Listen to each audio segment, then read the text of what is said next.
Convert 393 to base 4. Solution: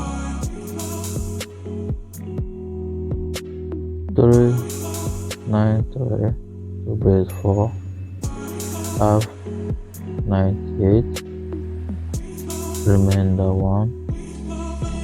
4 have 24, remainder 2.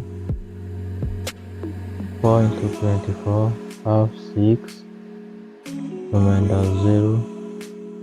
4 into 6 we have 1, remainder 2. 4 into 1 we have 0, remainder 1. From bottom to top we have